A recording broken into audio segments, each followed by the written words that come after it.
Hey tubers, welcome back for another adventure. So you are looking at my $150 1981, and it is a CM400A, whatever that means. This is from a car show. I mentioned before, junkyard dog. It was ridden around a junkyard for a while. It was last registered in 1985. So I'm not quite sure why it ended up in a junkyard so quickly. My guess, and it's only a guess, is it had a registration problem, maybe abandoned. Maybe the cops picked it up for drunken driving or something like that. I do have the key, which is always cool. Though it's a aftermarket Curtis key. And the key does work in the gas tank and all that kind of stuff. Now, before I paid $150 for it, and it was a real unknown because the starter wasn't working, but now it is. So while I'm pushing on it, I'm just going to run it around. It's a couple of full revolutions to make sure nothing's banging. And while we're on this side of the motor, let's check the oil. Well, that's a good sign. So, we're happy. It's got oil. And it turns over. Now, the story I'm told, it was bought from the junkyard. And I guess an older gentleman had a good-sized piece of property. And he would ride it around the property and ride it to visit his neighbors. It was supposedly in really decent shape. But a raccoon got to the seat. Probably somebody took the badges off. They look like they were unbolted and not snapped off. So that's where the badges are. So whenever you get a new toy like this, a junkyard dog, you want to start at the beginning. You know, is it just parts or not? I think I got $150 worth of parts between the headlight and the brakes and the front forks and all the other trivia, the tail lights, you know. So nuts and bolts, I mean, there's a mountain of nuts and bolts here. So I'm happy with that. I paid parts price for it at $150. So moving into the land of bonus, so to speak, does it start, right? And once it starts, then the next logical question, does it move?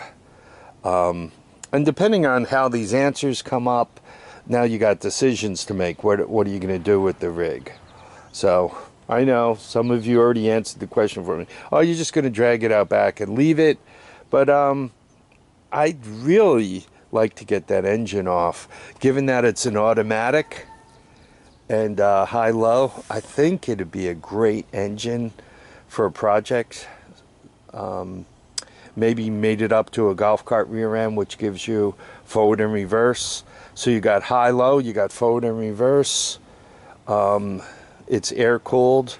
You know, it has enough, it'll generate enough electricity to put a fan on it. So I'm thinking it'd be a really cool power plant for a UTV, right? So anyway, off the top of my head. But first we have to find out if it runs. I mentioned the Kickstarter was just slapping, but it seems from the truck ride it came back to life. That's a good sign. Let's see if we can't get it to start up. Where does one start? We already checked to see the motor turns. So let's get the Racoon chute seat off of here. And then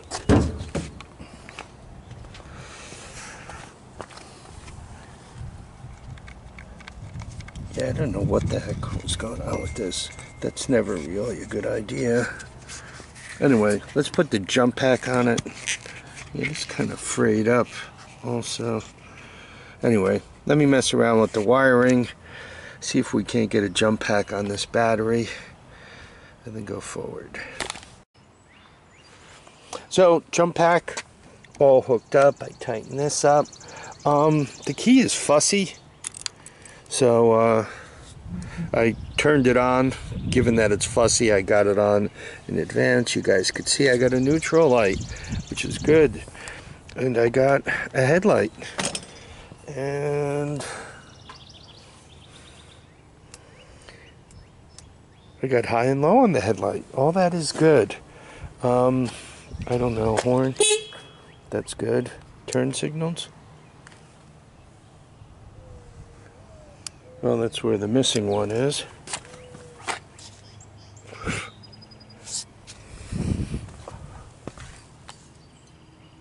Well, doesn't blink very well, but I got something going on. Anyway, let's make it stop. And nice. She goes around. Let's give it a hoot of starting fluid, see what happens. Very good news when you pop off the air cleaner and you find a cartridge in there, a filter, that actually looks like it's in real nice shape. You know what? This might just be a winner after all. So here we go. By the way, this is a nice machine. They put a mouse guard in front of the carburetors, right?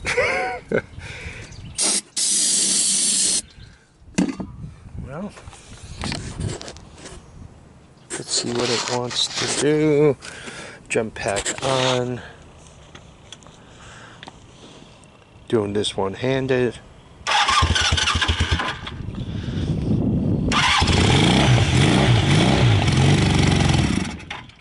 Whoa, check it out. It runs. It runs. Next up, let's see if we can't get some gas into those carburetors. I'd like to open this up and give it a sniff. It's not cooperating. So let's slip the line here. Well, it's off. Huh, doesn't smell like monkey pee. Let's try to put some gas in, see what happens. So we have the auxiliary gas tank hooked up, and it didn't seem that the carburetors took any gas. I mean, to get the gas down to here, I kind of took it off and let it fill up down to here. But I didn't put much gas in between the two carburetors. They should have eaten that right down. I tapped them, that didn't seem to help. So we put gas to the carburetor, so we'll give it a shot. I also discovered the choke is here. Gave that a pull. Well, let's hope for the best. I'm thinking it's only going to run on starting fluid.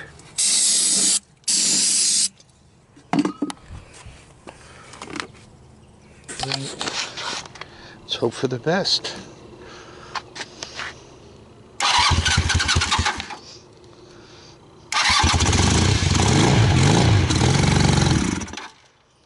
Yeah, I think it's only running on starting fluid.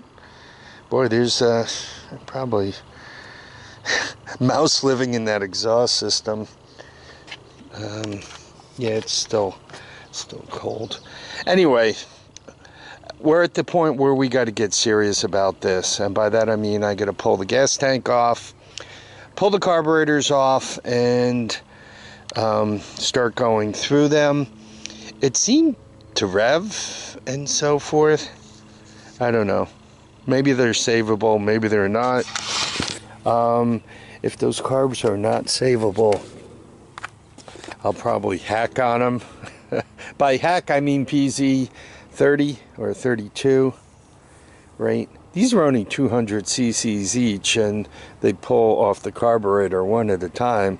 So quite honestly, a PZ 27, feeding both of them will run it, and you know, it won't be strong, it won't be fast, but it'll be rideable. I also got to figure out if those tires hold air. So we're getting there. You know what? Once again, a running motor, that's worth money. It's coming along. I wish I could get into this gas tank. This key is fussy.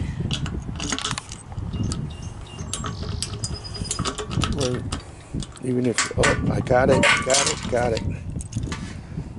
I think you guys could see in there a little bit, right? It's